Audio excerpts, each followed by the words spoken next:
acid catalyzed hydrolysis.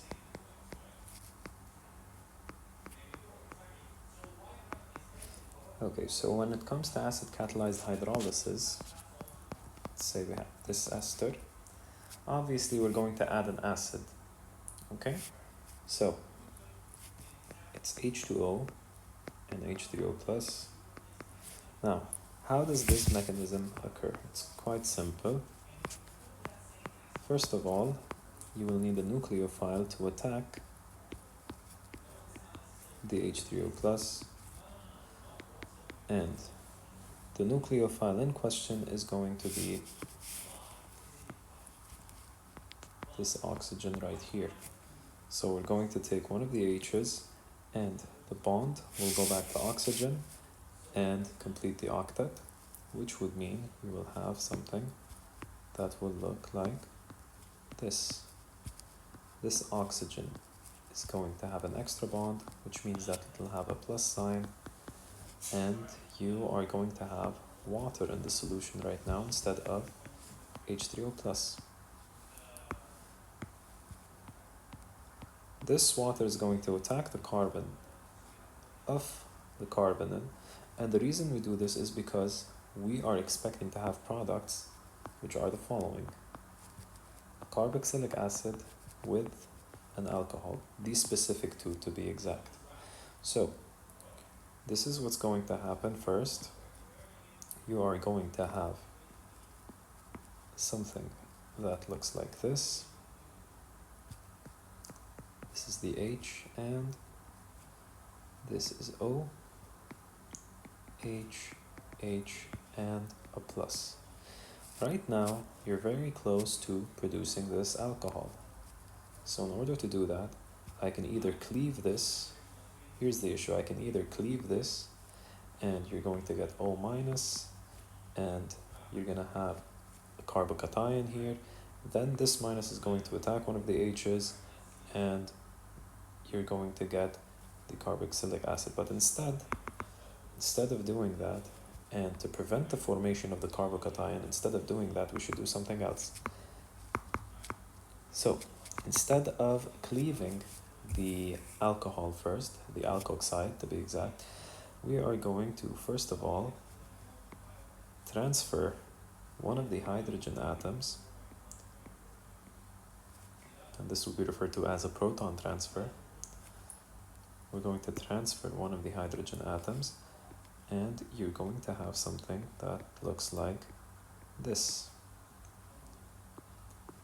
So you're going to have an extra H with a plus sign on this oxygen, then OH, like so. Alright, so now what happens is that to induce the ejection of this alcohol, this right here, we are going to drop down the double bond again and eject this alcohol. So what's going to happen now is our product is going to look like this.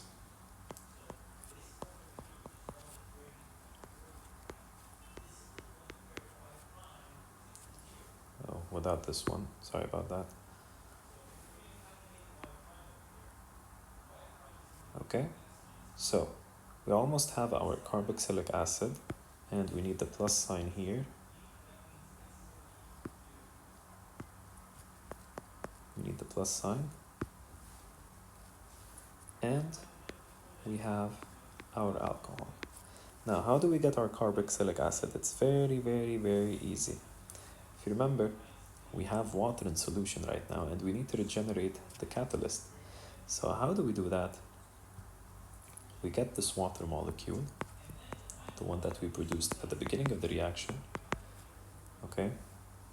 Then we are going to make it attack this hydrogen over here, and this bond will go to the oxygen.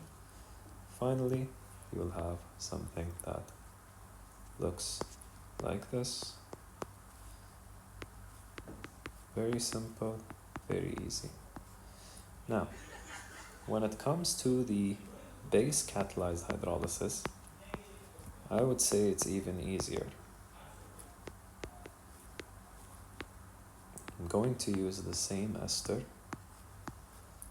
So this ester, it's methyl ethanoate. Alright, so this is a methyl ethanoate. And let's say we are adding a base. Now, this is also referred to as saponification, which is the production of hand soap. Let's say we have this. Now, obviously, we're not going to use the Na. We're going to consider it as a spectator ion, so we're only going to use the OH. So how do we do the mechanism here now? It's even simpler than the one before, because we're just going to have the OH. Since this is the base, we're going to attack the carbonyl now, since this one is a stronger nucleophile than this oxygen right here, because remember, here we started with an acid, right? We started with an acid, and the acid is an electrophile, okay? We need a nucleophile in order to attack the electrophile, and the nucleophile in question is going to be either this or this. But why did we choose the double bond O? We chose the double bond O to prevent the formation of a carbocation in the long run, as we discussed earlier. Now for this one, it's going to be quite easy because the stronger nucleophile is the base, so it's going to immediately attack the carbonyl. Okay, you're going to open up the double bond to prevent the formation of 5 bonds on the carbon, and you're going to have something that looks like this.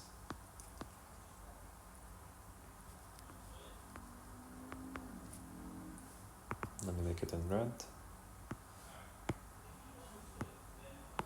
So this is O minus, and this, you're going to have an OH over here.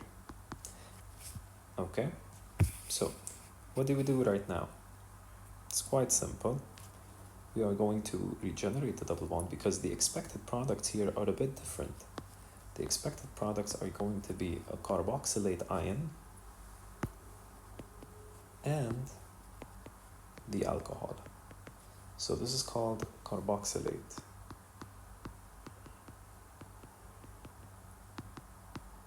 Okay, so what we're going to do right now is we are going to drop back the double bond again, and to prevent the formation of 5 bonds on the carbon, we are going to eject this group, the alkoxide.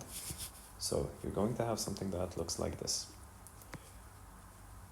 A double bond O and an OH, which is the carboxylic acid, plus an almost alcohol. Okay, let me just make it in red. Okay, so now what happens is, and let me just fix this one because we're going to use it right now. Okay, so O and H, I'm just going to isolate the bonds.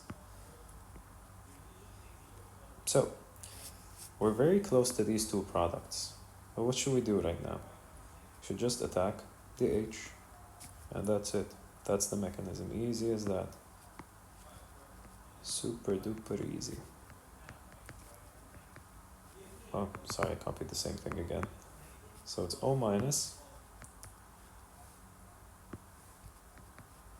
and the alcohol in question. Okay, so the only difference between these two mechanisms is that one mechanism is going to produce the carboxylic acid and the alcohol, and the second mechanism, the base catalyzed hydrolysis, is going to produce a carboxylate ion with the H2O, with the alcohol. All right, so we still have one mechanism we're going to talk about today, which is the formation of amides. And amines being bases themselves, this would make this mechanism very close to the one we did just now. So I'm still going to use the same ester. Alright, and I'm going to add, I'm not going to use NH3, it's still applicable for NH3, but I'm going to use something a bit more complicated. So let's say I have this amine, alright? So here, the nucleophile is going to be actually the nitrogen, The reason being is that it's less electronegative than oxygen. Less electronegative means it's more readily available to let go of its electrons. Okay, so it can give more electrons than oxygen, which means that, let me just erase this arrow, which means that I can start the mechanism from there. So I have NH2, I have 2 carbons, and I have the lone pairs of the nitrogen. Same thing as we did before, we're going to attack the carbonyl. Okay, then we're going to have something that looks like this. O minus over here.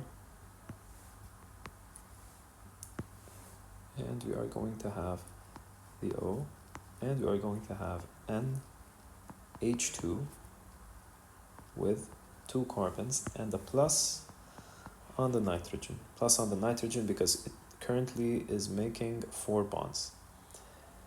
Now, what do we do? It's quite similar to the thing we did earlier. You drop down the double bond again, you let go of this group, you're going to have something that looks like this.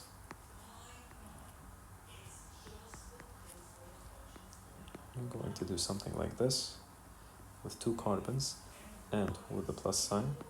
And let me erase this just quickly because we're going to use the H's soon. So,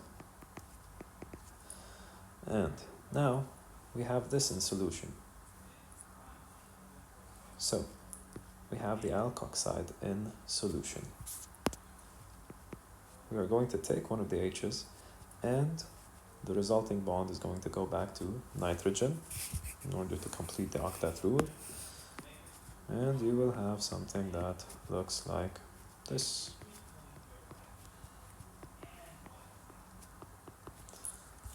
So that's it for the mechanisms we're going to talk about today. So just to recap, when it comes to acid catalyzed hydrolysis, the carbonyl is going to attack, the oxygen on the carbonyl group is going to attack H3O+, okay?